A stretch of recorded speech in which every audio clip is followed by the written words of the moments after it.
بسم الله الرحمن الرحيم. الحمد لله نحمده ونستعينه ونستغفره ونعوذ بالله من شرور أنفسنا ومن سيئات أعمالنا من يهده الله فلا مضل له ومن يضلل فلا هادي له وأشهد أن لا إله إلا الله وحده لا شريك له وأشهد أن محمدًا عبده ورسوله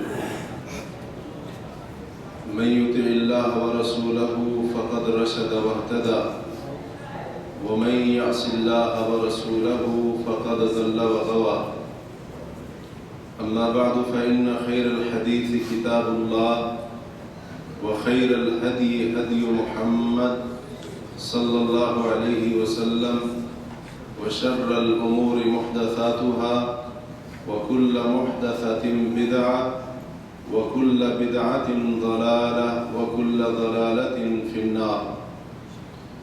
يا أيها الذين آمنوا اتقوا الله حق تقاته ولا تموتن إلا وأنتم مسلمون. يا أيها الناس اتقوا ربكم الذي خلقكم من نفس واحدة وخلق منها زوجها وبث منهما رجالا كثيرا ونساء واتقوا الله الذي تساءلون به والأرحام إن الله كان عليكم رقيبا. يا أيها الذين آمنوا اتقوا الله وقولوا قولا سديدا يصلح لكم أعمالكم ويغفر لكم ذنوبكم ومن يطع الله ورسوله فقد فاز فوزا عظيما. اللهم صل على محمد وعلى آل محمد كما صليت على إبراهيم وعلى آل إبراهيم إنك حميد مجيد.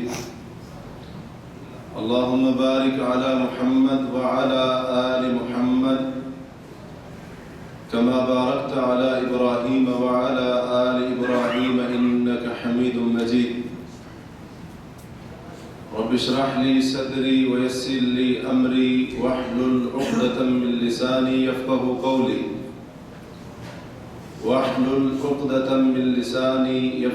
قولي اللهم انفعنا بما علمتنا وعلمنا ما ينفعنا وزدنا علما. سبحانك لا علم لنا إلا ما علمتنا إنك أنت العليم الحكيم.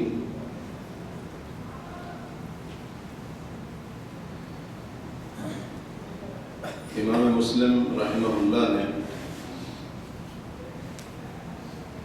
اپنے حدیث کی کتاب صحیح مسلم کی کتاب الایمان میں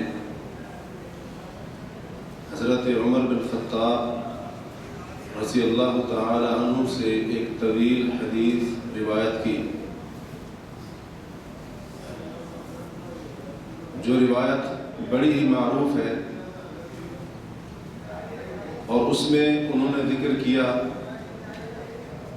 کہ ایک مرتبہ ہم نبی کریم صلی اللہ علیہ وسلم کے پاس بیٹھے ہوئے تھے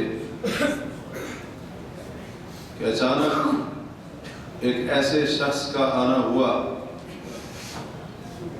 کہ جس کو ہم پہچانتے بھی نہیں تھے اور اس پر سفر کے آثار بھی نہیں تھے۔ وہ آتا ہے اور نبی علیہ الصلوۃ والسلام کے سامنے دو زانو ہو کر بیٹھ جاتا ہے بڑے ہی ادب و احترام کے ساتھ، اور پھر آپ صلی اللہ علیہ وسلم سے چند سوال کیے، جن میں سے پہلا سوال اسلام کے بارے میں تھا، دوسرا سوال ایمان کے بارے میں، اور تیسرا سوال احسان کے بارے میں، چوتھا قیامت کے بارے میں، اور پانچواں قیامت کی نشانیوں کے متعلق تھا۔ نبی علیہ الصلوۃ والسلام نے اس کے جواب دیے۔ اسلام کے 5 ارکان آپ نے بتائے، ایمان کے 6 ارکان کا ذکر کیا، اور احسان کا تعارف کرواتے ہوئے فرمایا کہ احسان اس چیز کا نام ہے کہ آپ اس طرح سے اللہ کی عبادت کریں گویا کہ آپ اللہ کو دیکھ رہے ہیں، اور اگر آپ کے اندر یہ احساس پیدا نہیں ہوتا ہے تو کم از کم یہ بات تو یقینی ہے کہ وہ آپ کو دیکھ رہا ہے۔ پھر نبی علیہ السلام نے قیامت کے متعلق جو سوال تھا اس کا جواب دیتے ہوئے ارشاد فرمایا کہ مجھے اس کے بارے میں زیادہ علم نہیں ہے، جتنا کہ پوچھنے والے کو زیادہ علم ہے اتنا مجھے اس کے بارے میں پتہ نہیں۔ اور پھر آخر میں آپ نے قیامت کی چند نشانیاں بتائی کہ ایسے لوگ جن کے جسم پر کپڑے برائے نام ہوں گے اور پاؤں کے اندر جوتے نہیں ہوں گے، بکریوں کے چروائے ہوں گے۔ قیامت کی ایک نشانی ہے کہ وہ بڑی لمبی لمبی عمارتیں بنا کر ان پر فخر کریں گے۔ اسی طرح سے آپ صلی اللہ علیہ وسلم نے یہ بھی نشانی ذکر کی کہ عورت اپنی مالکہ کو جنم دے گی، اور اس کے بارے میں علماء نے کہا ہے کہ اس سے مراد یہ ہے کہ قیامت سے قبل اولاد نافرمان ہو جائے گی۔ بہرحال جب یہ سوال ہو گئے، جواب ہو گئے، حضرت عمر رضی اللہ عنہ فرماتے ہیں کہ وہ شخص چلا گیا۔ نبی علیہ السلام نے ہم سے پوچھا جانتے ہو یہ کون تھے؟ ہم نے کہا اللہ و رسول عالم، یا اللہ کو پتا یا اس کے رسول کو پتا ہے، ہمیں علم نہیں۔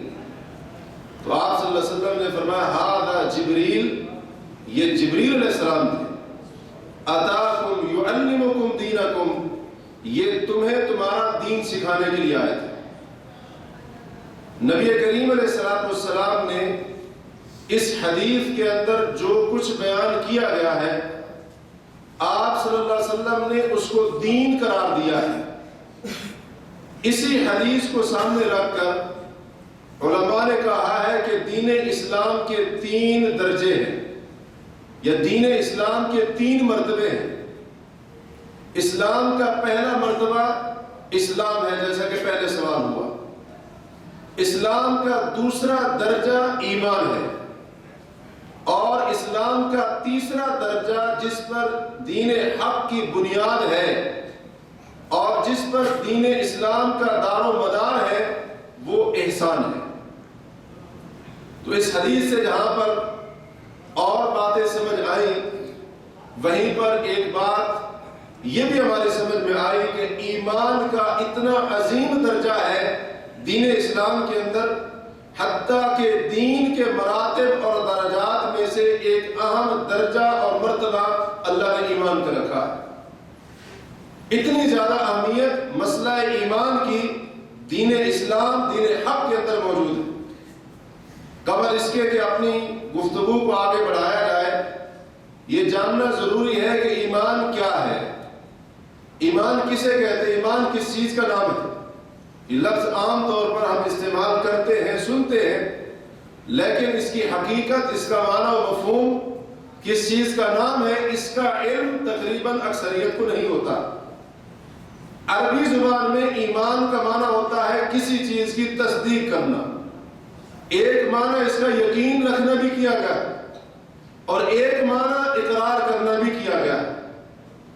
اور پھر علماء نے ایمان کی تعریف اس طرح سے کرائی کہ الایمان تصدیق بالقلب و اقرار باللسان و عمل بالجوارح، کہ ایمان 3 چیزوں کا نام ہے کہ بندہ دل سے تصدیق کرے، دل سے اس بات کو سچا مانے جس کے ماننے کا وہ اقرار کر رہا ہے، اور پھر دل کی تصدیق کے ساتھ ساتھ اپنی زبان سے بھی جو دل میں ہے اس کا اقرار کرے، یعنی جو زبان پر ہو وہی دل میں ہو، اور جو دل میں ہو وہی زبان کے اوپر۔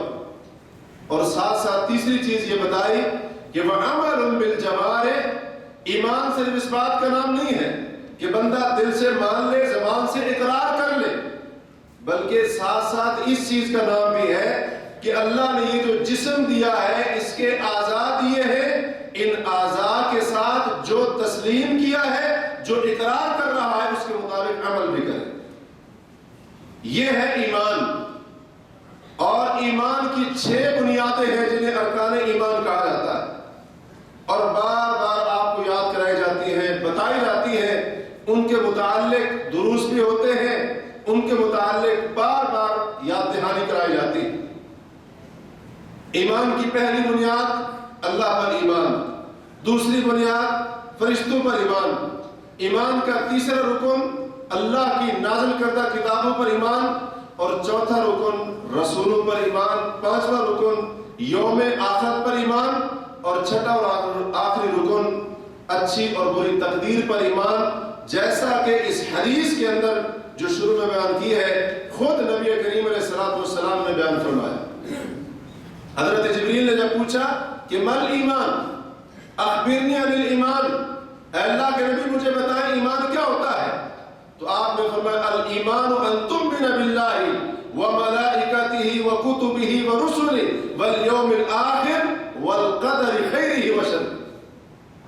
تو آپ علیہ السلام نے خود ان الفاظ میں ایمان کی تعریف کروائی، اور ایمان کے تعارف میں آپ نے ایمان کے 6 ارکان بتائے، 6 بنیادیں بتائیں، جنہیں علماء نے ارکان ایمان کا نام دیا۔ مختصراً ہم نے جانا کہ ایمان کس چیز کا نام ہے اور کتنی اس کی بنیادیں ہیں۔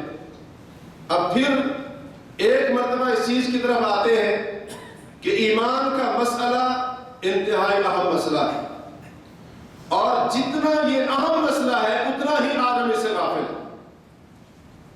سب سے اہم مسئلہ جس کے بارے میں مجھے اور آپ کو سب سے زیادہ سوچنا چاہیے تھا، فکر کرنی چاہیے تھی، اور جس چیز کے متعلق سب سے زیادہ فکر مند ہونا چاہیے تھا، اور ایمان کا مسئلہ تو وہ ایسا مسئلہ ہے جس کے بارے میں ہمیں اپنی صحت، جوانی، مال و دولت، کھانا پینا، نیند، آرام، سکون، یہ تمام چیزیں ان سے بڑھ کر فکر مند ہونا چاہیے۔ لیکن آج ہماری حالت یہ ہے کہ جتنا ہم اپنے کھانے پینے کے متعلق فکر مند ہوتے ہیں، اس کا 10واں حصہ بھی ہم ایمان کے بارے میں فکر مند نہیں ہوتے۔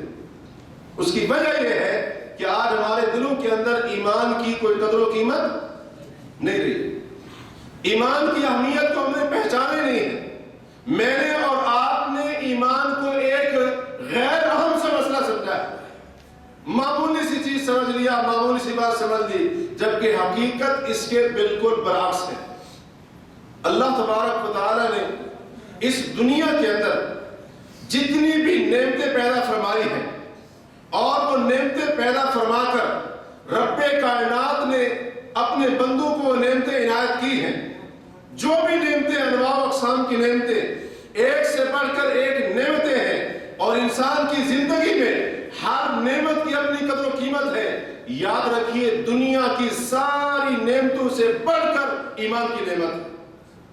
اللہ نے اگر کسی کو ایمان کی نعمت دی ہے، باقی ساری دنیا کی نعمتوں سے بالفرض محروم رکھا ہے، اللہ کی قسم سب سے زیادہ مالا مال دنیا کے اندر وہ شخص ہے جس کو اللہ نے ایمان دیا۔ اور اگر کسی کے قدموں کے اندر رب کائنات نے دنیا جہان کی نعمتیں اکٹھی کر کے اس کے جوتے کی نوک پر رکھ دی، اس کے قدموں کے نیچے ڈال دی، اور ایمان کی نعمت نہیں دی، کائنات کے رب کی قسم ہے یہ شخص سب سے زیادہ نقصان اٹھانے والا ہے۔ یہ شخص نعمتیں حاصل کرنے والا نہیں، حقیقت میں یہ شخص سب سے زیادہ ناکام ہے، اور پوری دنیا کے اندر جتنا خسارہ نقصان اس نے اٹھایا ہے اس کی مثال پوری دنیا کے اندر نہیں ملتی۔ اللہ تبارک و تعالی نبی کریم علیہ السلام کے صحابہ کو مخاطب کرتے ہوئے فرماتے ہیں سورہ حجرات کے اندر وَلَكِنَّ اللَّهَ حَبَّبَ إِلَيْكُمُ الْإِيمَانَ وَزَيَّنَهُ فِي قُلُوبِكُمْ وَكَرَّهَ إِلَيْكُمُ الْكُفْرَ وَالْفُسُوقَ وَالْعِصْيَانَ أُولَئِكَ هُمُ الرَّاشِدُونَ فَضْلًا مِّنَ اللَّهِ وَنِعْمَةً۔ اے پیغمبر کے صحابہ، اللہ نے تمہارے دلوں میں ایمان کی محبت کو ڈال دیا، اللہ نے تمہارے دلوں میں ایمان کی محبت کو پیدا کر دیا ہے، پیوست کر دیا ہے، اور اتنا ہی نہیں وَزَيَّنَهُ فِي قُلُوبِكُمْ، اللہ نے ایمان تمہارے سینوں دلوں کے اندر سجا دیا۔ اس کا مطلب بالکل واضح ہوا کہ ایمان اگر کسی کے سینے اور دل میں سجتا تھا تو وہ بکر کا سینہ، وہ عمر فاروق کا سینہ، عثمان غنی کا، علی المرتضیٰ کا، عشرہ مبشرہ کا، اور نبی علیہ السلام کے تمام صحابہ کے دل، وہ دل تھے، وہ سینے تھے جو ایمان کے سجائے جانے کے لائق تھے۔ اس لیے تو اللہ تبارک و تعالیٰ نے پوری دنیا کے لوگوں کو چھوڑ کر نبی علیہ الصلوۃ والسلام کے صحابہ کا انتخاب کیا۔ اللہ نے ایمان کی محبت بھی ان کے دل میں ڈالی اور پھر ایمان ان کے دلوں میں مزین کر دیا۔ آگے فرمایا وَكَرَّهَ إِلَيْكُمُ الْكُفْرَ وَالْفُسُوقَ وَالْعِصْيَانَ، اللہ نے تمہارے دلوں کے اندر ایمان کی محبت کے ساتھ ساتھ کفر کی نفرت بھی ڈال دی، فسق و فجور کی نفرت بھی ڈال دی، اور اسی طرح سے ہر قسم کے گناہ کی نفرت ناپسندیدگی اے صحابہ اللہ نے تمہارے دلوں میں ڈال دی۔ اولئک هم الراشدون، جن لوگوں کا یہ حال ہوتا ہے کہ ان کے دل ایمان کی محبت سے بھرے ہوئے، ان کے دل ایمان کے نور سے مالا مال اور منور، اور ان کے دلوں کے اندر کفر اور گناہ کی نفرت پائی جاتی ہے، اللہ فرماتے ہیں یہ لوگ ہیں جو ہدایت یافتہ ہیں، یہ لوگ ہیں جو خیر پر ہے، بھلائی پر ہے، صراط مستقیم پر ہے۔ اور آگے الفاظ غور کرنے والے ہیں، فرمایا اے نبی کے صحابہ اگر تمہارے دلوں میں ایمان کی محبت ہے اور تمہیں اللہ نے ایمان دیا ہے، یاد رکھنا فضلا من اللہ و نعمہ، یہ ایمان اس کی محبت تمہارے دلوں کے اندر اس وجہ سے ہے کہ اللہ کا خاص تم پر فضل اور اللہ کی تمہارے اوپر نعمت عظمی ہے۔ تو اللہ تعالیٰ تو خود فرما رہے ہیں کہ ایمان کی نعمت ایسی نعمت ہے کہ جس کا مقابلہ کوئی اور چیز نہیں کر سکتی۔ اس لیے تو اللہ نے اپنے نبی کے صحابہ کو ایمان کی نعمت سے نوازا۔ اگر اس سے بڑھ کر کوئی اور چیز ہوتی تو اللہ اپنے پیغمبر کے صحابہ کو وہی دیتا۔ فضلا من اللہ و نعمہ واللہ علیم الحکیم، اللہ خوب جاننے والا، بڑا ہی حکمت والا ہے۔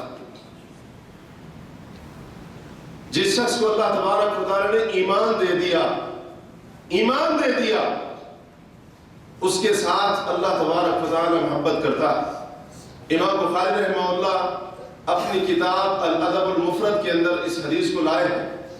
حضرت عبداللہ بن مسعود رضی اللہ عنہ کے اس فرمان کو ذکر کرتے ہیں۔ حضرت عبداللہ بن مسعود فرماتے ہیں کہ لوگوں، اللہ نے تمہارے اخلاق کو تمہارے اندر ویسے تقسیم کیا ہے جیسے اللہ تبارک و تعالی نے تمہارے درمیان روزی تقسیم کی ہے۔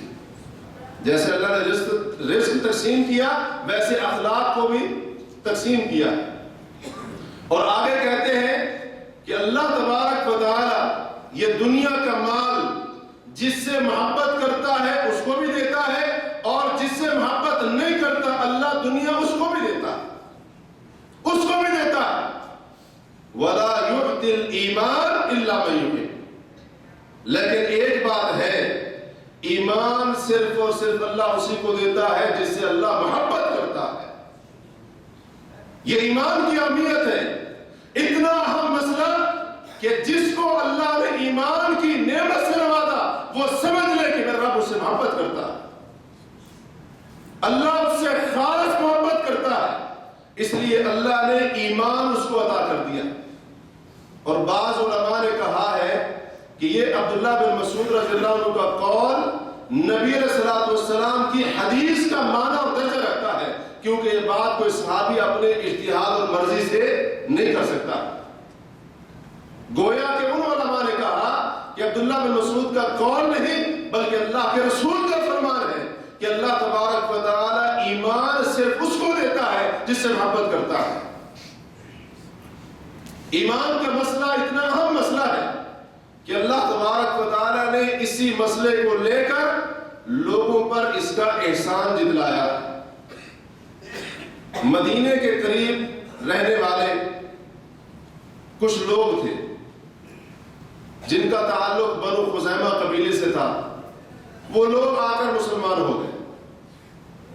ان لوگوں نے نبی علیہ الصلوۃ والسلام کے ساتھ نہ کوئی لڑائی کی، نہ کوئی جھگڑا ہوا، نہ کوئی جنگ ہوئی، کسی قسم کی کوئی رکاوٹ نہیں پیش آئی، یہ لوگ خود بخود آ کر مسلمان ہو گئے۔ جب آ کر مسلمان ہو گئے تو نبی علیہ الصلوۃ والسلام کو باتوں باتوں میں کہنے لگے جئناک ولم نقاتلک، اللہ کے رسول صلی اللہ علیہ وسلم ہم آپ کے پاس آئے ہیں، یعنی مسلمان ہوئے ہیں، ایمان قبول کیا ہے، اور ہم نے آپ سے قتال اور لڑائی بھی نہیں کی، جبکہ آپ کے پاس فلاں آئے، آپ نے جب تک ان کے ساتھ جنگ نہیں کی تب تک وہ مسلمان نہیں ہوئے. فلاں آئے وہ بھی جنگ کر کے آئے, فلاں کے ساتھ قتال ہوا, بعد میں ہتھیار ڈالے اور تب جا کر مسلمان ہوئے. تو یہ بات نبی علیہ الصلوۃ والسلام کو کرنے سے ان کا مقصد یہ تھا, گویا کہ اللہ کے رسول صلی اللہ علیہ وسلم پر احسان جتلانا چاہتے تھے. دیہات کے رہنے والے لوگ تھے, دین اسلام اور پیغمبر اسلام علیہ الصلوۃ والسلام کے صحیح آداب کا پتہ نہیں تھا ابھی تک. اسی وجہ سے بات ان کی زبان سے نکل گئی. اللہ نے قرآن نازل فرما دیا, یمنون علیک ان اسلموا قل لا تمنوا علی اسلامکم بل اللہ یمن علیکم ان ہداکم للایمان ان کنتم صادقین. یہ آپ پر احسان جتلاتے ہیں کہ ہم مسلمان ہو گئے ہیں. اے نبی علیہ الصلوۃ والسلام ان کو کہہ دیجئے اپنے مسلمان ہونے کا مجھ پر احسان مت جتلاؤ. بل اللہ یمن علیکم ان ہداکم للایمان, بلکہ حقیقت میں یہ اللہ کا تم پر احسان ہے, اللہ کا تم پر احسان ہے. ان ہداکم للایمان, کہ اس نے ایمان کی طرف تمہیں ہدایت. ان کنتم صادقین, اگر تم سچے مومن ہو اللہ کا اپنے اوپر احسان مانو جس نے تمہیں ایمان کا راستہ دکھایا. تو اللہ نے ایمان کے اوپر احسان جتلایا کہ اللہ کا تم پر احسان ہے.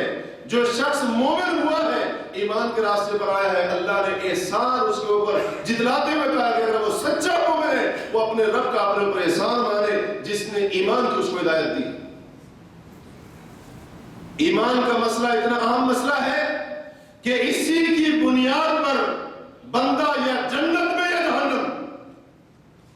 ایمان کا مسئلہ اتنا اہم مسئلہ ہے کہ اسی کی بنا پر بندہ یا تو سعادت مند یا پھر بدبخت, یا تو نیک بخت یا پھر بدنصیب.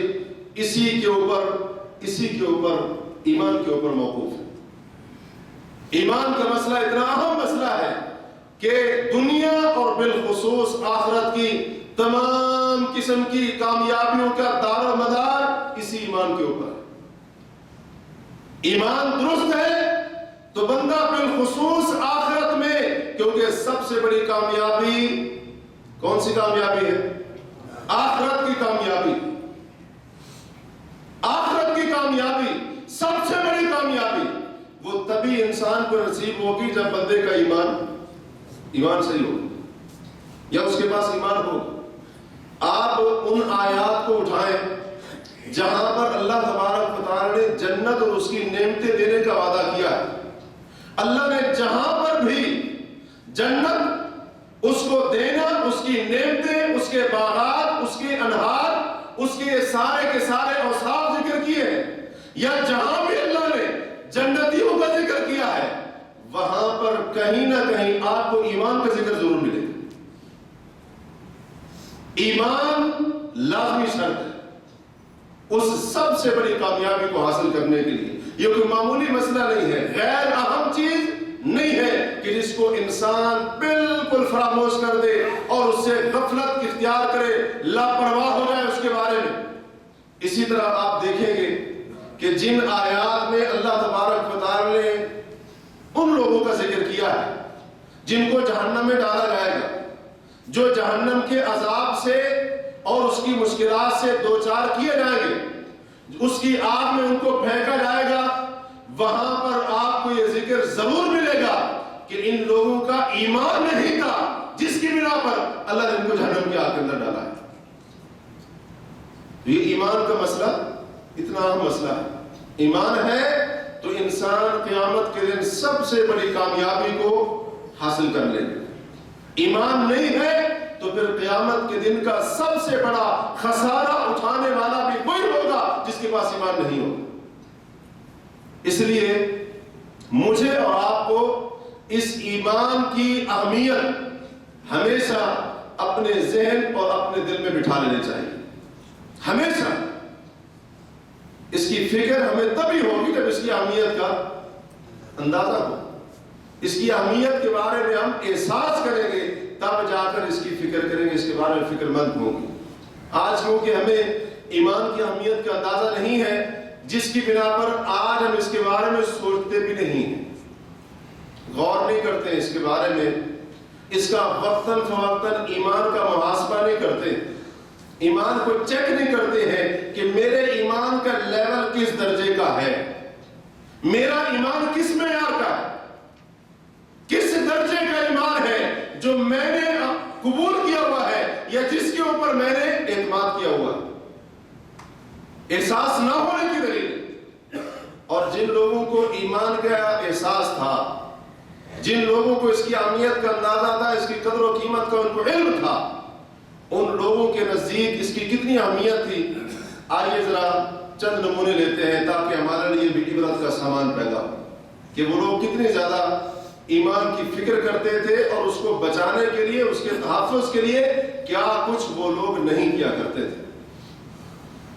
نبی کریم علیہ السلام فرماتے ہیں، مسند احمد کی حدیث ہے، حضرت عبداللہ بن عباس اس کے راوی ہیں، اللہ کے رسول صلی اللہ علیہ وسلم فرماتے ہیں کہ جس رات مجھے معراج کرایا گیا، اب یہی مہینہ ہے جس کی 27 کی رات کو لوگ شب معراج کے نام سے جشن مناتے ہیں، سارے رات جاگتے ہیں، محفلیں ہوتی ہیں، جشن ہوتا ہے، سب کچھ ہوتا ہے، اور پھر 27 رجب کے دن کا نفلی روزہ رکھنا بھی بہت بڑی عبادت اور ثواب کا کام سمجھتے ہیں۔ لیکن افسوس کی بات یہ ہے کہ معراج کس مقصد کے تحت کرایا گیا تھا وہ لوگوں کو پتہ ہی نہیں۔ نبی علیہ الصلوۃ والسلام فرماتے ہیں کہ جس رات مجھے معراج کرائی گئی، آپ صلی اللہ علیہ وسلم فرماتے ہیں مجھے بڑی زبردست قسم کی خوشبو آئی، بڑی اعلیٰ قسم کی خوشبو سونگنے کو ملی۔ تو میں نے پوچھا جبریل علیہ السلام سے، جبریل یہ خوشبو کس کی ہے؟ حضرت جبریل نے بتایا کہ اللہ کے رسول صلی اللہ علیہ وسلم یہ جو خوشبو آپ کو آ رہی ہے یہ جنت سے اس عورت کی آ رہی ہے جو فرعون کی بیٹی کو کنگا کرتی تھی، یہ اس کی اور اس کی اولاد، اس کے بچوں کی خوشبو ہے۔ پھر نبی علیہ الصلوۃ والسلام نے اس کا پورا قصہ بتایا، واقعہ بتایا۔ بات ہو رہی ہے کہ جن لوگوں کو ایمان کی قدر تھی ان لوگوں نے اپنے ایمان کو بچانے کے لیے کیا کچھ نہیں کیا، کیا کچھ نہیں کیا۔ نبی علیہ الصلوۃ والسلام نے پورا واقعہ بتایا۔ ایک عورت تھی جو فرعون کی بیٹی کو کنگا کرنے کا کام کرتی تھی، وہ عورت موسیٰ علیہ السلام پر ایمان لے آئی، مسلمان ہو گئی۔ ایک دن فرعون کی بیٹی کو کنگا کر رہی تھی، اچانک وہ کنگا اس کے ہاتھ سے گر گیا۔ جب کنگا ہاتھ سے گر گیا تو اس نے کہا بسم اللہ، اللہ کے نام سے، اللہ کا نام اس نے لیا۔ تو فرعون کی بیٹی کہنے لگی اچھا میرے باپ فرعون کا نام لے رہی ہو؟ اس نے کہا نہیں، میں تو اس رب کا نام لے رہی ہوں جو تیرا، میرا اور تیرے باپ کا بھی رب ہے، جو تیرے باپ کا بھی رب ہے، یعنی میں اللہ کا نام لے رہی ہوں، تیرے باپ کو میں رب نہیں مانتی۔ دیکھیں ان لوگوں کے دلوں کے اندر ایمان کتنا بڑا تھا۔ فرعون کے محل کے اندر، اس کی رہائش گاہ کے اندر یہ کمزور سی عورت، ایمان ایسا دل کے اندر پیوست ہو چکا ہے کہ وہ فرعون کی بیٹی کے سامنے، اسی فرعون کے محل میں کھڑی ہو کر اللہ کی توحید کا اعلان کر رہی ہے۔ کہا کہ تیرا باپ نہیں، میں جس رب کو مانتی ہوں وہ تیرا بھی رب ہے، وہ میرا بھی رب ہے، اور تیرے باپ فرعون کا بھی رب ہے۔ اس پر اس کی بیٹی نے کہا اچھا اپنے باپ کو بتا دو۔ اس نے کہا جاؤ بتا دو، جاؤ بتا دو۔ اور اگر آج میرے اور آپ جیسا کمزور ایمان والا ہوتا تو وہ تو پاؤں میں پڑ جاتا کہ مہربانی کرنا کسی کو نہ بتا۔ آج تو ہماری یہ کیفیت ہے کہ چند ٹکوں کے عوض کئی مسلمان اپنا دین ایمان بیچ ڈالتے ہیں، ایمان کا سودا کر دیتے ہیں، ایمان کا سودا کر دیتے ہیں، فروخت کر دیتے ہیں۔ یہ ہوتا ہے ایمان، اور یہ ہوتے ہیں وہ لوگ جن کو ایمان کی قدر و قیمت ہوا کرتی ہے۔ اس نے کہا باپ کو بتا دوں، کہا جاؤ اپنے باپ کو بتا دو۔ بیٹی نے اپنے باپ فرعون کو بتا دیا کہ اس طرح سے یہ ہماری خادمہ کنگا کرنے والی، یہ تو آپ پر ایمان نہیں رکھتی ہے، یہ تو موسیٰ کے رب کو مانتی ہے، یہ موسیٰ کے الہ پر ایمان لا چکی ہے۔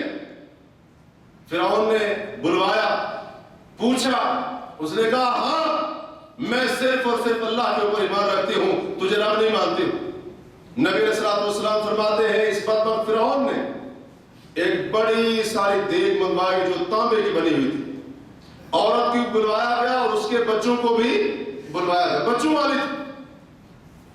والی اس کے بچوں کو بھی بلوایا گیا، پیش کیا گیا۔ فرعون نے اس دیگ کے نیچے آگ جلانے کا حکم دیا۔ جب وہ تانبے کی دیگ خوب اس کے اندر تپش پیدا ہو گئی، خوب گرم ہو گئی، تو فرعون نے کہا کہ اس عورت کے ایک ایک بچے کو ایک ایک کر کے اس دیگ کے اندر ڈالتے جا۔ اور وہ ماں دیکھ رہی،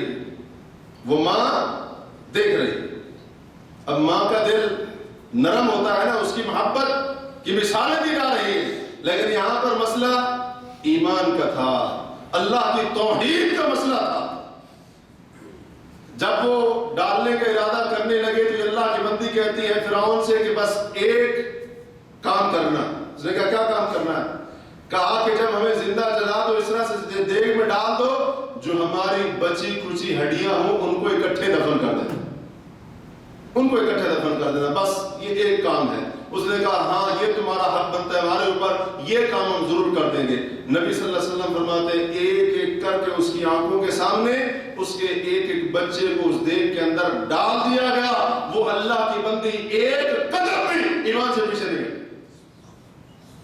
اور آج ہمارا ایمان تو اتنا ہے کہ دو چار کو تھپڑ مارے گا، ایمان چھوڑ دو تو شاید کہ تیار بھی ہو جائے، ایک قدم بھی ایک لمحے کے لیے بھی تردد پیدا نہیں ہوا۔ اپنے بچے کو قربان کر دیے، آخری بچہ جو چھاتی سے لگا ہوا دودھ پی رہا ہے، گود کے اندر اٹھایا ہوا ہے، یہ اللہ کی بندی اس بچے کو لے کر اس دیگ کے کنارے پر پہنچی، کودنے والی تھی تو اب اس بچے کے اوپر ترس آ گیا، تھوڑا سا پیچھے ہٹی، اللہ نے اس بچے کو بولنے کی طاقت دے دی۔ اس بچے نے بول کر کہا کہ اے ماں اس دیگ کے اندر کود جا، فَإِنَّ عَذَابَ الدُّنْيَا أَهْوَنُ مِنْ عَذَابِ الْآخِرَةِ، کیونکہ دنیا کا عذاب آخرت کے عذاب سے کہیں ہلکا۔ تو وہ اللہ کی بندی اپنے دودھ پیتے بچے سمیت کود گئی۔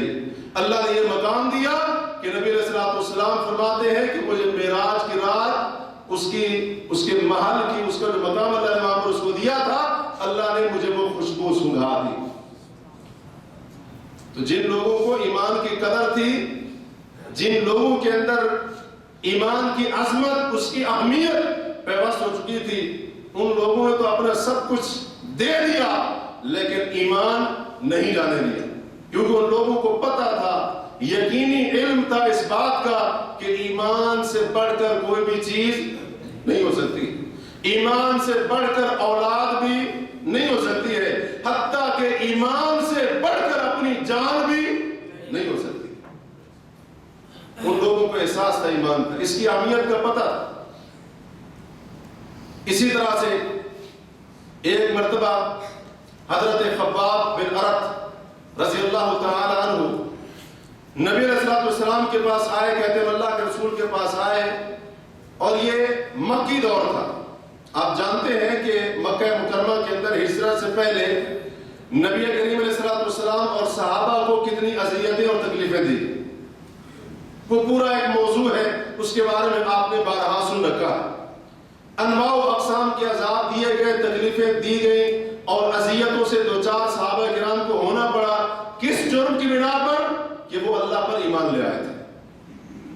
حضرت خباب بن ارت کہتے ہیں کہ ہم نبی علیہ السلام کے پاس آئے اور ہم نے کہا اللہ کے رسول صلی اللہ علیہ وسلم آپ اگر ہمارے لیے اللہ سے دعا کر دیتے، اللہ ہمیں ان مشکلات سے نجات دے دیتا، اللہ ہمیں ان پریشانیوں سے نجات دے دیتا۔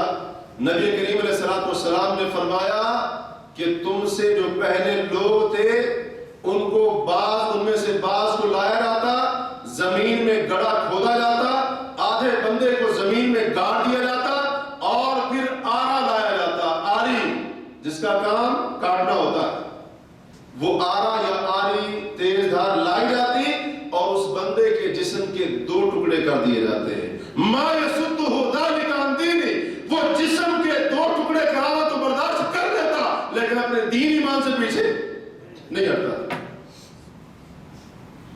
اور آج مجھے اور آپ کو سوئی اگر چبھ جائے کتنا درد ہوتا ہے، وہ بھی اسی گوشت اور ہڈیوں کے بنے ہوئے انسان تھے۔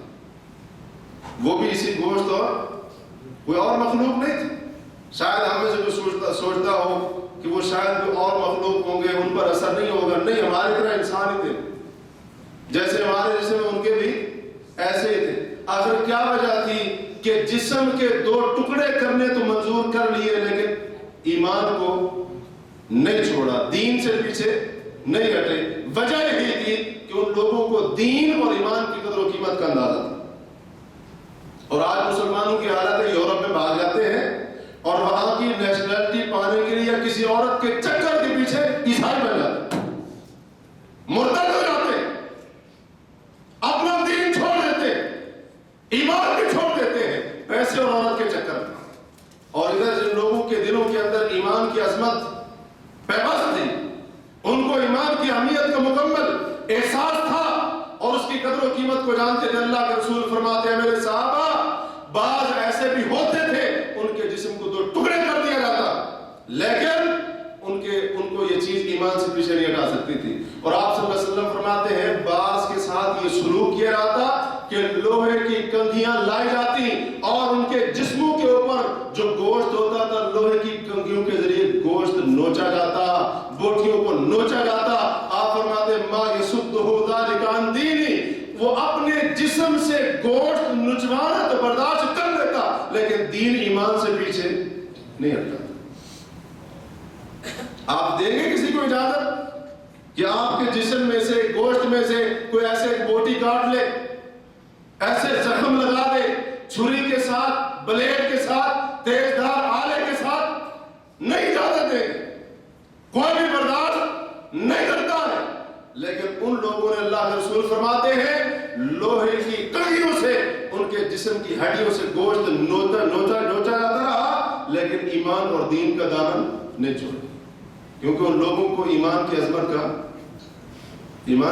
اندازہ تھا، ایمان کی اہمیت کو وہ جانتے تھے. پتہ تھا ان کو کہ سب کچھ یہی ایمان، سب کچھ یہی ایمان، اگر یہ ہے تو سب کچھ ہے، یہ نہیں ہے تو کچھ بھی نہیں. اور آج سمجھتے ہیں کہ دنیا ہے تو سب کچھ ہے، دنیا نہیں تو کچھ بھی نہیں. ایمان جاتا ہے کوئی بات نہیں، دین جاتا ہے کوئی بات نہیں، عقیدہ جاتا ہے کوئی بات نہیں، اللہ کی فرما برداری جاتی ہے کوئی بات نہیں ہے، اللہ کی نافرمانی کر لیتے ہیں کوئی بات نہیں. یہ ساری کی ساری چیزیں ان کے بارے میں ہمارا نظریہ ہے کہ کوئی بات نہیں. لیکن دنیا کے بارے میں ہمارا یہ نظریہ ہے کہ دنیا ہے، کہتے ہیں سب کچھ ہے، دنیا نہیں ہے آپ کے پاس کچھ بھی نہیں. یہ ایمان والوں کی سوچ نہیں ہوتی. ایمان والوں کی یہ حالت، کیفیت اور یہ سوچ ہوا کرتی ہے. اگر ایمان ہے تو سب کچھ ہے، اگر ایمان ہے تو پھر وہ خوشی خوشی اپنے جسم کو 2 ٹکڑے بھی کرا لیا کرتے تھے. ان کے جسم سے گوشت نوچا جاتا رہا، خوشی خوشی اپنے جسم سے گوشت کی بوٹیاں نچواتے رہے، کیونکہ ان کو پتا تھا کہ ہمارے پاس ایمان موجود ہے. کامیابی کا اصل راز اور کامیابی کا بہترین سنہرا اصول اور کامیابی کا جس کے اوپر دار و مدار ہے، کامیابی کا محور، اللہ کی رضا کا محور، ہمارے پاس ایمان موجود ہے. اسی طرح سے صحابہ کرام کی زندگیوں کو دیکھیں. صحابہ کرام کی زندگیوں میں بھی بہت ساری مثالیں، بہت سارے اس کے نمونے ہمیں ملتے ہیں کہ ان لوگوں نے ایمان کے لیے کیا کچھ نہیں کیا ایمان کے. اور اسی طرح سے پھر تابعین کا زمانہ دیکھ لیں، تبع تابعین کا. الغرض ہماری پوری تاریخ اسلام وہ اس چیز سے بھری ہوئی ہے کہ ان لوگوں کے نزدیک دنیا کے مقابلے میں ایمان کی کس قدر قدر و قیمت تھی، کس قدر اہمیت. حضرت کعب بن مالک رضی اللہ عنہ بڑے معروف صحابی ہیں، غزوہ تبوک سے پیچھے رہ گئے. نبی علیہ السلام گئے، واپس تشریف لائے تو آپ صلی اللہ علیہ وسلم نے ان کے بارے میں 2 اور صحابی تھے، حضرت اوس بن صامت تھے اور اسی طرح مرارہ بن ربیعہ تھے. ان 3 صحابہ کے بارے میں فرمایا کیونکہ یہ تینوں صحابی غزوہ تبوک میں نہیں جا سکے تھے، پیچھے رہ گئے. تو آپ صلی اللہ علیہ وسلم نے صحابہ کو حکم دیا کہ آپ نے ان کے ساتھ بائیکاٹ کر دینا ہے، ان کے ساتھ بولنا بھی نہیں ہے، حتیٰ کہ کسی کو سلام کرتے تو سلام کا جواب بھی دینے کے لیے وہ تیار نہیں تھا. نبی علیہ الصلوۃ والسلام کے پاس کہتے ہیں میں جاتا جس طرف آپ کا چہرہ مبارک ہوتا وہاں جا کر بیٹھتا تو اللہ کے رسول اتنے ناراض کہ چہرہ اس طرف سے پھیر کر کسی اور دوسری طرف کر لیتے تھے. ادھر جاتا تو چہرہ پھیر لیتے تھے. بات یہ کیفیت رہی 50 دن تک بائیکاٹ رہا ان کے ساتھ. اسی کیفیت کے دوران حضرت کعب بن مالک کہتے ہیں کہ میں ایک دن بازار کے اندر چل رہا تھا. اچانک مجھے کسی نے پیچھے سے آواز دی. پیچھے مڑ کر دیکھا تو کیا دیکھتا ہوں کہ شام کے نبتیوں میں سے ایک نبتی آیا ہوا ہے. نبتی ایک قوم تھی جو شام کے اندر رہا کرتی تھی. شام روم اس علاقے کے اندر رہا کرتی تھی اور مذہب اور دین کے لحاظ سے وہ عیسائی تھی. وہ نبتی تھا, شام سے آیا ہوا تھا. دراصل وہ قاصد تھا. کس کا قاصد تھا؟ غسان کے بادشاہ کا قاصد تھا. اور یہ جو غسان تھا یہ عیسائیوں کا شاہی قبیلہ تھا. یعنی غسانی قبیلہ بڑا معروف تھا کہ غسانی قبیلے کے ہاتھ میں ہی عیسائیوں کی جو اقتدار کی زمان تھی یا اسی طرح سے اقتدار تھا وہ اسی کے ہاتھ میں تھا. اس غسان قبیلے کے بادشاہ نے حضرت کعب بن مالک کو خط بھیجا اس نبتی عیسائی کے ذریعے, اس قاصد کے ذریعے, کیونکہ اس کو پتا چلا کہ کعب بن مالک کے ساتھ ایسے ایسے ہوا ہے اور ان کا نبی ان کے ساتھ بولنا بھی گوارا نہیں کرتا ہے. اب دشمنان اسلام تو اس قسم کے موقعوں کی تلاش میں ہوتے ہیں. موقع کی تاڑ میں جسے ہم کہتے ہیں موقع کی تاڑ میں ہوتے ہیں کہ موقع ملے ہم کسی بندے کے اوپر ہاتھ ڈالیں, اس کو کھینچ کر اپنا بنائیں. حضرت کعب بن مالک کہتے ہیں وہ مجھ سے ملا, اس نے مجھے خط تھمایا. میں نے وہ خط کھول کر دیکھا تو کیا دیکھتا ہوں وہ خط غسان کے بادشاہ کا تھا. اور یہ غسان یعنی عیسائیوں کی جو بادشاہ کی سلطنت تھی اس وقت کہہ رہے سپر پاور تھی. اس وقت اس سپر پاور کے بادشاہ کا خط تھا.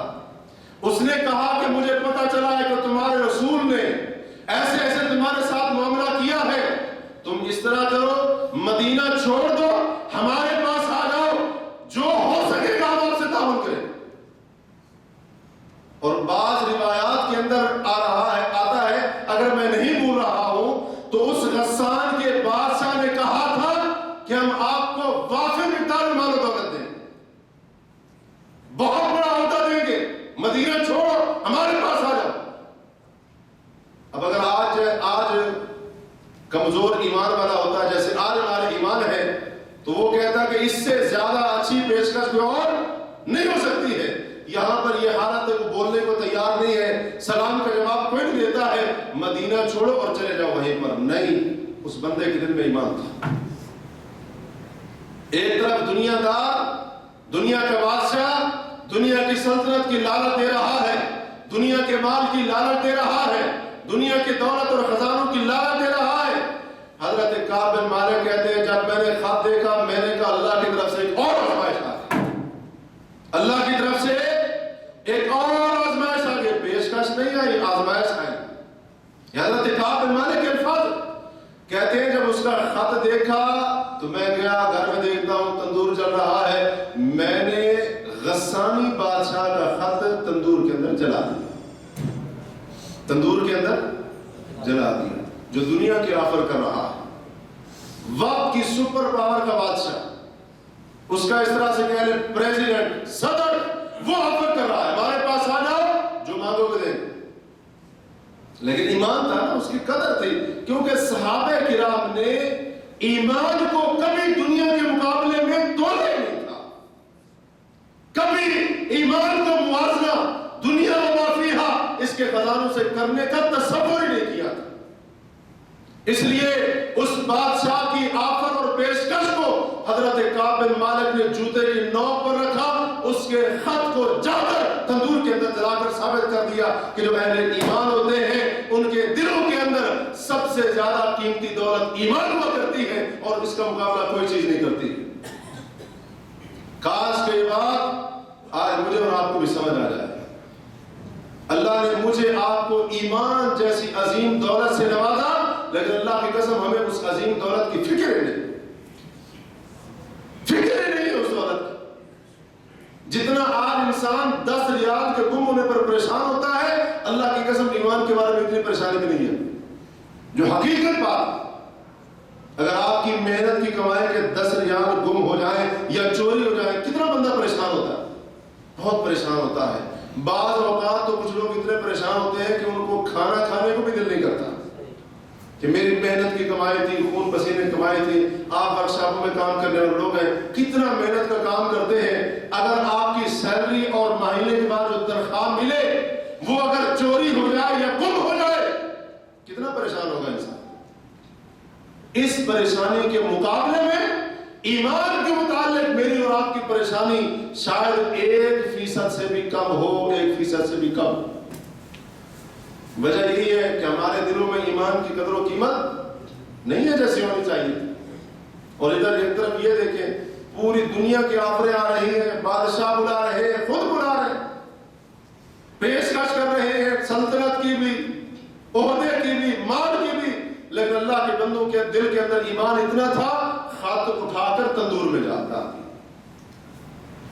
اسی طرح سے ابو مسلم خولانی رحمہ اللہ، یہ نبی علیہ السلام کے زمانے میں مسلمان تو ہو گئے تھے لیکن اللہ کے رسول کو دیکھ نہیں پائے.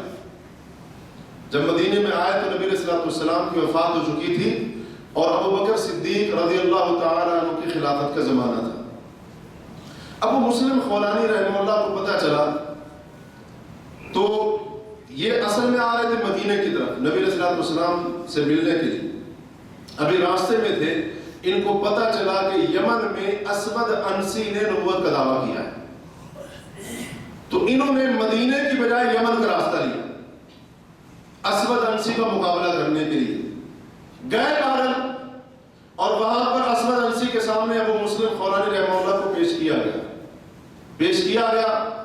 اس نے پوچھا کہ گواہی دیتے ہو کہ محمد صلی اللہ علیہ وسلم اللہ کے رسول ہے؟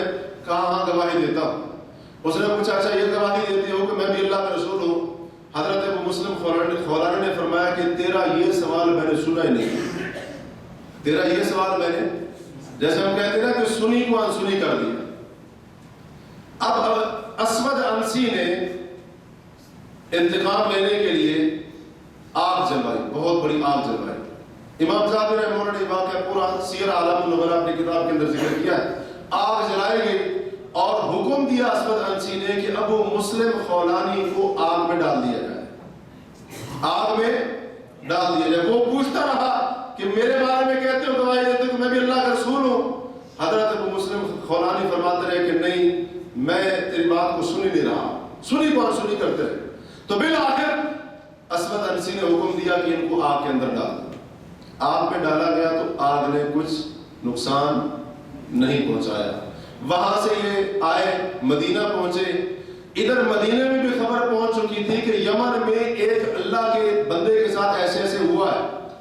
اس کذاب نے، اسود انسی نے اس کو آگ کے اندر جلانے کا حکم دیا.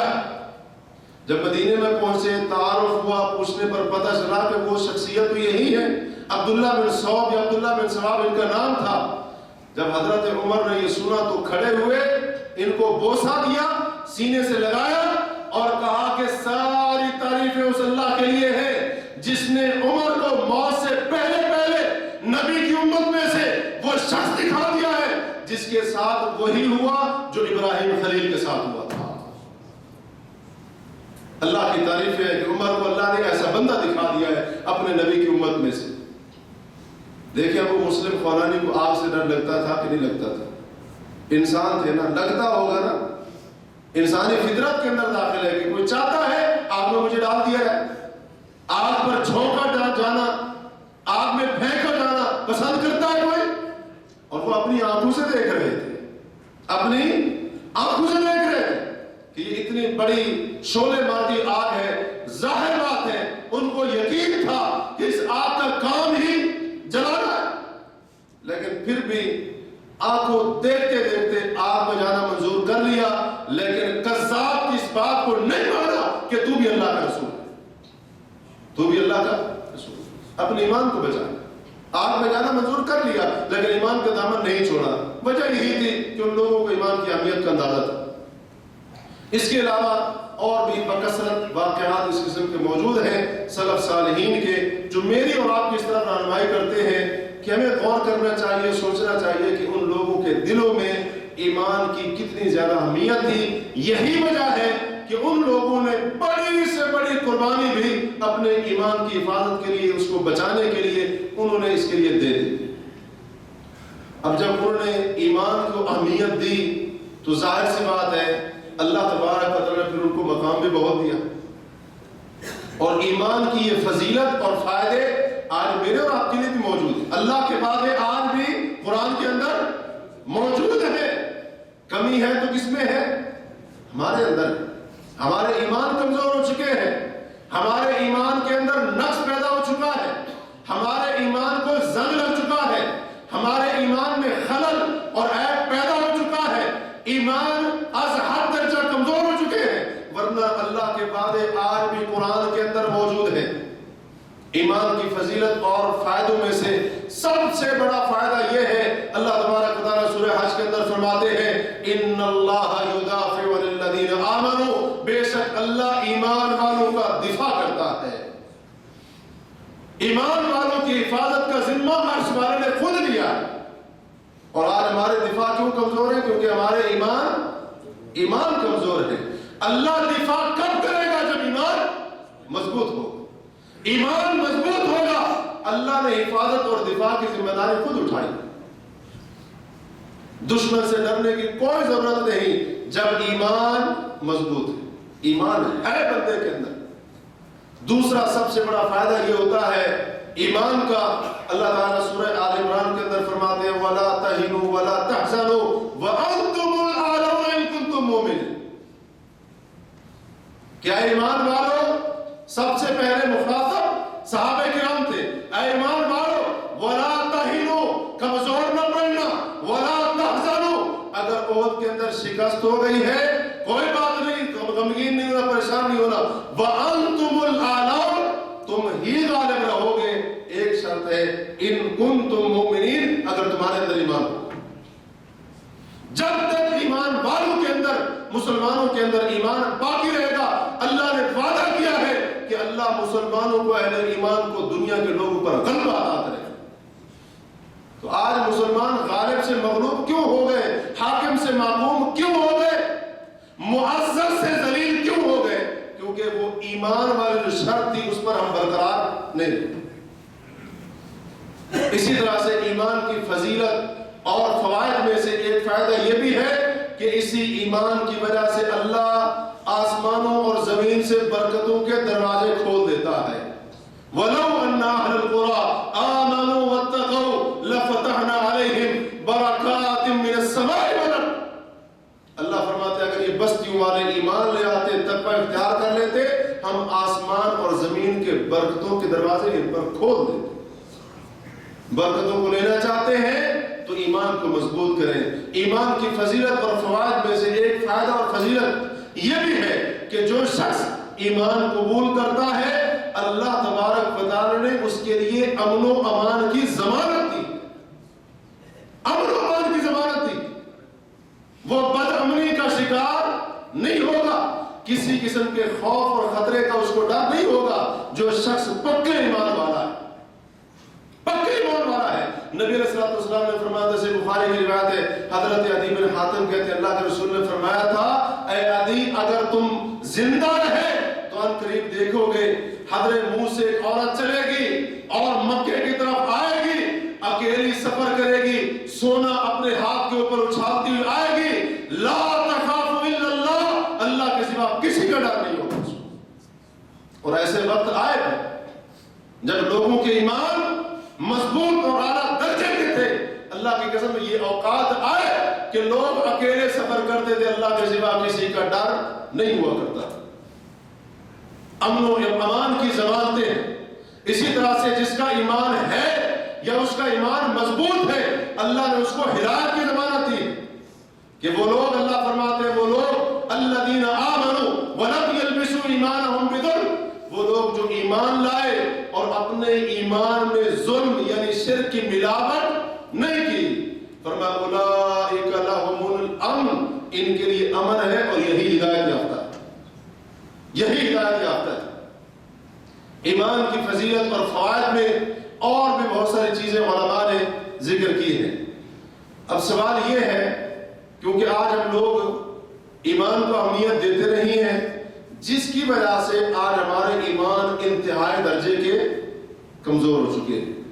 تو ایمان کا مسئلہ کتنا اہم ہے وہ ابھی تک ہم نے سنا ہے، اور ہمارے اسلاف ان کے نزدیک اس کی قدر و قیمت کتنی تھی وہ بھی ہم نے سنا ہے، اس کے بارے میں چند مثالیں ہم نے اپنے سامنے رکھی ہیں۔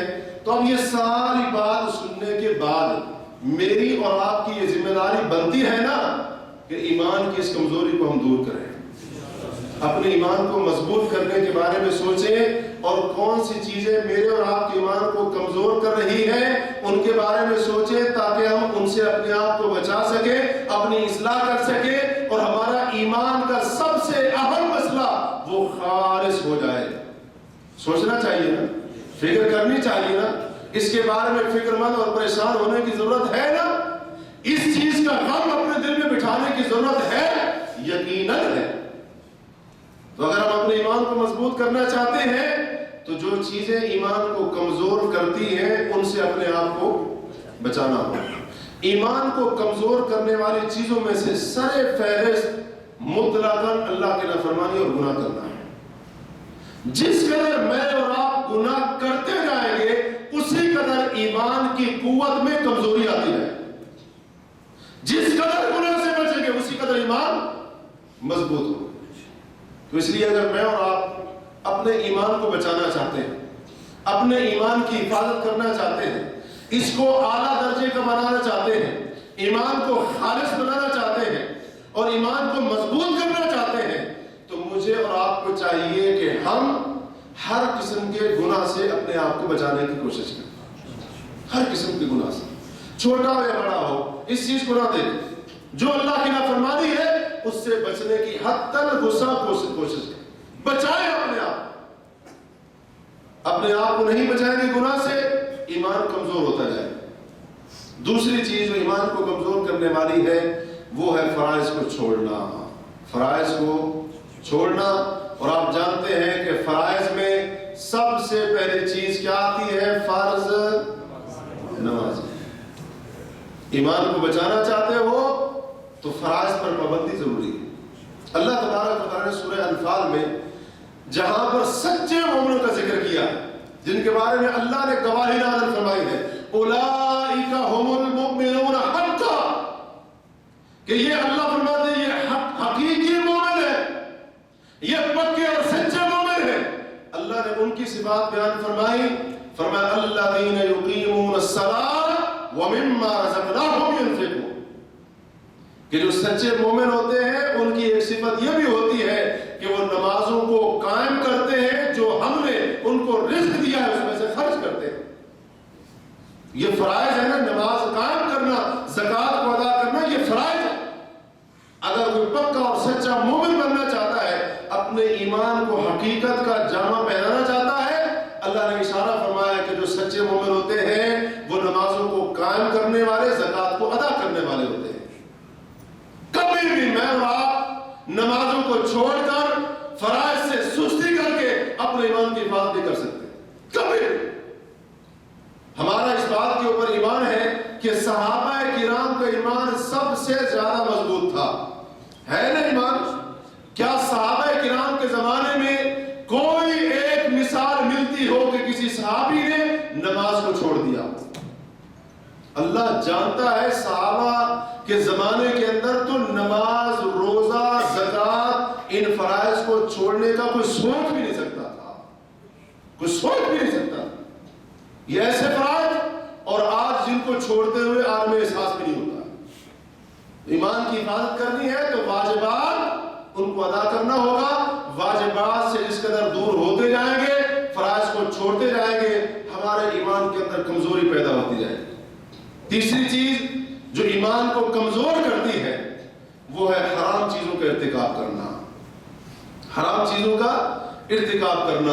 اور حرام کے اندر جن چیزوں کا تعلق کھانے سے وہ بھی آتی ہے، جن چیزوں کا تعلق بولنے سے وہ بھی آتی ہے، جن چیزوں کا تعلق کرنے سے وہ بھی آتی ہے، اس کے اندر تمام محرمات آتی ہیں۔ اگر اپنے ایمان کو کمزور کمزور ہونے سے بچانا چاہتے ہو تو حرام سے اپنے آپ کو بچانا ہوگا. یہ نہیں ہو سکتا ہے کہ ہم ان کانوں کے ساتھ شیطان کی آواز سنتے رہیں اور یہ امید لگائے رکھیں کہ ہمارا ایمان بھی مضبوط رہے. جس قدر شیطان کی آواز، حرام آواز، یہ حرام آوازیں جس قدر کانوں کے اندر پڑتی جائے گی اسی قدر ایمان میں کمزوری پیدا ہوتی جائے گی. جس قدر بندہ اس آواز کو سنے گا جس کا سننا اللہ اور اس کے رسول نے حرام کیا ہے، جس کا سننا اللہ اور اس کے رسول نے جائز قرار نہیں دیا ہے، جس قدر سنتا جائے گا اسی قدر دل کے اندر ایمان مرجھاتا جائے گا، مرجھاتا جائے گا. گانا جس قدر سنتا جائے گا، گانا اللہ کو پسند ہے یا نہ پسند ہے؟ نہ پسند ہے. اللہ اس آواز سے نفرت کرتا ہے. تو یہ کیسے ہو سکتا ہے کہ ایک مسلمان رات کو سوتے ہوئے ہیڈ فون لگا کر اسی حالت میں نیند کرتا ہے اور جب صبح اٹھتا ہے تو اس حالت میں جب صبح اٹھتا ہے بیدار ہوتا ہے تو گانا تب تک اس کے کانوں میں چل رہا ہوتا ہے؟ کیا اس سے امید لگا سکتے ہیں آپ کہ اس کا ایمان مضبوط ہوگا یا کمزور ہوگا؟ ہاں، کمزور ہونے کی امید تو لگا سکتے ہیں. کبھی بھی اگر کسی کی یہ حالت ہے جناب گھر سے نکل رہا ہے، روم سے نکل رہا ہے، ڈالا ہوا ہے ادھر، کیا چل رہا ہے؟ گانا چل رہا ہے. کھانا کھا رہا ہے تب بھی ادھر ڈالا ہوا ہیڈ فون، سو رہا ہے تب بھی، جاگ رہا ہے تب بھی. اور اب تو اللہ معاف تو یہ حالت آ گئی ہے کہ لیٹرین میں جا رہا ہے تو تب بھی.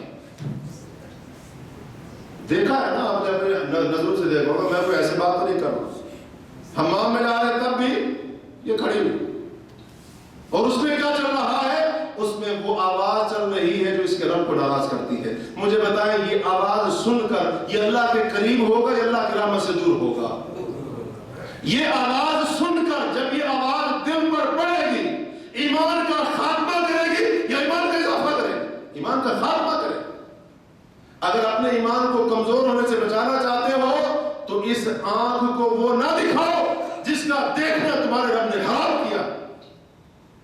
غیر محرم عورت کو دیکھو گے چاہے وہ موبائل کی سکرین پر ہو، لیپ ٹاپ کی سکرین پر ہو، ٹی وی کی سکرین کے اوپر ہو، وہ نیوز سناتی ہوئی ہو، میچ کے دوران ہو، جس حالت کے اندر ہو، وہ اخبار کے اوپر ہو، اگر غیر محرم عورت کو دیکھو گے، حرام منظر کو دیکھو گے، اللہ کی قسم یہ اس آنکھ کا تعلق علماء کہتے ہیں ڈائریکٹ دل کے ساتھ ہوتا ہے. اور اگر کوئی اس نظر کا غلط استعمال کرتا ہے تو نظر کا غلط استعمال دل پر ایسے اثر انداز ہوتا ہے جیسے اگر کسی کو زہریلا تیر اس کے دل پر مار دیا جائے. اگر زہر آلود تیر کسی کے دل پر مار دیا جائے تو میں آپ سے پوچھتا ہوں وہ بندہ زندہ رہے گا مر جائے گا؟ مر جائے گا. علماء کہتے ہیں بری نظر کا اثر دل پر ایسے ہوتا ہے جیسے زہر آلود تیر کا ہوتا ہے. تو جس قدر ہم اپنی آنکھ کے ساتھ حرام دیکھیں گے اسی قدر ایمان کمزور ہوتا جائے گا. نبی علیہ الصلوۃ والسلام فرماتے ہیں لا یزنی الزانی حین یزنی وهو مؤمن. جب زانی زنا کر رہا ہوتا ہے اس زنا کی حالت میں وہ ایمان میں نہیں ہوتا ہے. ولا یسرق السارق حین یسرق وهو مؤمن. آپ فرماتے ہیں جب چور چوری کر رہا ہوتا ہے چوری کی حالت میں جتنی دیر چوری کے عمل میں مصروف ہوتا ہے آپ فرماتے ہیں ایمان کی حالت میں نہیں ہوتا. اور آپ فرماتے ہیں جب شرابی شراب پی رہا ہوتا ہے یا جب تک نشے کی حالت میں ہوتا ہے جتنا وقت یہ شراب پینے کے عمل میں مصروف رہتا ہے اللہ کے رسول فرماتے ہیں وہ ایمان کی حالت میں نہیں ہوتا ہے. حدیث کے راوی نے اس کی تفصیل بتائی. پوچھنے والے نے پوچھا اس کا کیا مطلب ہے؟ اس کی تفصیل بتائی. کہا کہ اس کا ایمان اس کے اندر سے نکل کر اس کے سر پر جیسے چھتری اور سائبان ہوتا ہے ویسے کھڑا ہو جاتا ہے. جب زنا سے خارج ہو جاتا ہے نکل جاتا ہے تب اس کا ایمان اس میں لوٹتا ہے. چوری سے نکل جاتا ہے تب اس کا ایمان اس میں لوٹتا ہے. ورنہ جب تک ان حرام کاموں کے اندر مصروف ہوتا ہے اس بندے کا ایمان اس سے نکل کر اس کے سر پر جیسے چھتری اور سائبان ہوتا ہے ویسے کھڑا ہو جاتا ہے. اس کے اندر ایمان نہیں ہوتا. تو دیکھیں یہ حرام کام زناکاری حرام ہے، چوری حرام ہے، شراب نوشی حرام ہے. یہ حرام کاری دیکھیں ہمارے ایمان کے لیے کتنی خطرناک ہے. ایمان کو بچانا چاہتے ہیں حرام سے بچنا ہوگا. باتیں اور بھی بہت ساری ہیں، انتہائی اہم آخر میں بات کرتے ہوئے بات کو ختم کرتا ہوں کیونکہ وقت ہو چکا ہے۔ اگر اپنے ایمان کو کمزور ہونے سے بچانا چاہتے ہو، برے دوستوں کی مجلسوں سے دور رہو، برے دوستوں کی مجلسوں سے دور رہو۔ اپنے ایمان کو مضبوط کرنا چاہتے ہو، ایمان والوں کی مجلس میں بیٹھو، علم والوں کی مجلس میں بیٹھو، جن کے دلوں میں اللہ کا ڈر ہے، جو اللہ کے بندے اور عبادت گزار ہیں، ان کی مجلسوں میں بیٹھو۔ کبھی بھی بری مجالس کے اندر بیٹھ کر، برے ساتھیوں اور دوستوں کی مجلس کے اندر بیٹھ کر، اللہ کی قسم آپ کا ایمان مضبوط نہیں ہو سکتا۔ جتنا آپ برے دوست بناتے رہیں گے، برے دوستوں کی مجلس میں بیٹھیں گے، اتنا آپ کے ایمان کے اوپر وہ اثر انداز ہوگی وہ چیز، اور اتنا آپ کا ایمان کمزور ہوگا۔ اس لیے اللہ کے رسول صلی اللہ علیہ وسلم فرماتے ہیں المرء علی دین خلیلہ، بندہ اپنے دوست کے دین پر ہوتا ہے۔ فَلْيَنْظُرْ أَحَدُكُمْ مَن يُخَالِلُ، تم میں سے ہر بندہ غور کرے کس سے دوستیاں لگا رہا ہے، کس سے اس کی دوستیاں، کس کے ساتھ اس کی دوستیاں، اس کا اٹھنا بیٹھنا ہے، اس کی مجلس ہے۔ اس لیے اللہ کے رسول نے فرمایا لا تصاحب الا مؤمنا، اگر دوستی کرنی ہے تو صرف ایمان والے سے کرنی، دوستی کرنا تو ایمان والے سے کرنا، کیونکہ جو ایمان والا ہے وہ خود بھی ایمان والا ہے، اور اس کی صحبت اور دوستی میں رہو گے وہ آپ کے ایمان میں بھی اضافے کا باعث بنے۔ اس لیے صحابہ کرام جیسی عظیم ہستیاں، وہ بڑے اعلیٰ درجے کے ایمان والے ایک دوسرے کو کہا کرتے تھے، ایک دوسرے کو اس بات کی دعوت دیتے، کہتے تھے تعال نؤمن ساعتا، آؤ ہمارے ساتھ بیٹھو۔ اپنے کسی ساتھی صحابی کو کہتے آؤ ہمارے ساتھ بیٹھو، ہم ایک گھڑی کے لیے ایمان لاتے ہیں، یعنی ہم آپس میں بیٹھیں گے، ایک دوسرے سے ایمان کی باتوں کا تذکرہ کریں گے، ہمارے دلوں میں ایمان بڑھ جائے گا۔ تو صحابہ کرام دیکھیں اس طرح سے بھی کیا کرتے تھے، اپنے ساتھی کو کہتے تھے ہمارے ساتھ بیٹھے، ایمان کی باتیں ہوگی، دین کی باتیں ہوگی، ہمارے ایمان کے اندر اضافہ ہو جائے۔ تو یہ اثر ہوتا ہے اچھی صحبت کا، اور بری صحبت کا اثر یہ ہوتا ہے کہ جس کے اندر ایمان نہیں ہے، یا جس کا ایمان خود کمزور ہے، وہ آپ کے ایمان کو کبھی بھی طاقتور یا مضبوط نہیں بنا سکتا ہے۔ اللہ تبارک و تعالیٰ سے دعا کرتا ہوں کہ اللہ وحدہ لا شریک مجھے اور آپ کو اس ایمان کی اہمیت کو سمجھنے کی توفیق عطا فرمائے۔ اللہ تبارک و تعالیٰ اس ایمان کی اہمیت کو سمجھتے ہوئے مجھے اور آپ کو اپنی دی ہوئی اس ایمان کی نعمت، جو حقیقت میں نعمت عظمیٰ ہے اور اللہ کا ہمارے اوپر سب سے بڑا احسان ہے، اللہ ہمیں توفیق دے کر اس ایمان کی نعمت کی قدر کریں، اس ایمان کی نعمت کی حفاظت کرنے والے بن جائیں، اس ایمان کی نعمت کا تحفظ اور دفاع کرنے والے بن جائیں۔ اللہ تبارک و تعالیٰ ہمیں ان لوگوں میں سے نہ بنائے کہ جن لوگوں کو اس نے ایمان سے محروم رکھا ہے۔ ہم اللہ سے دعا کرتے ہیں، التجا کرتے ہیں کہ اللہ جیسے تو نے ہم پر کرم اور احسان کرتے ہوئے یہ ایمان ہمیں دیا ہے، اس دولت سے ہمیں نوازا ہے، اللہ ہم تجھ سے دعا کرتے ہیں جب تک سانسیں چل رہی ہیں، جب تک زندہ ہے، اللہ اس ایمان پر استقامت دینا، اللہ اس ایمان پر استقامت دینا، ہمیں توفیق دینا کہ ہم مرتے دم تک اس ایمان کے اوپر ڈٹے رہیں۔ اور اللہ تجھ سے یہ بھی دعا کرتے ہیں کہ جب ہماری موت کا وقت آئے تو ہمارا خاتمہ بھی ایمان کی حالت میں ہو۔ سبحانک اللہم و بحمدک، اشہد ان لا الہ الا انت، استغفرک و اتوب الیک۔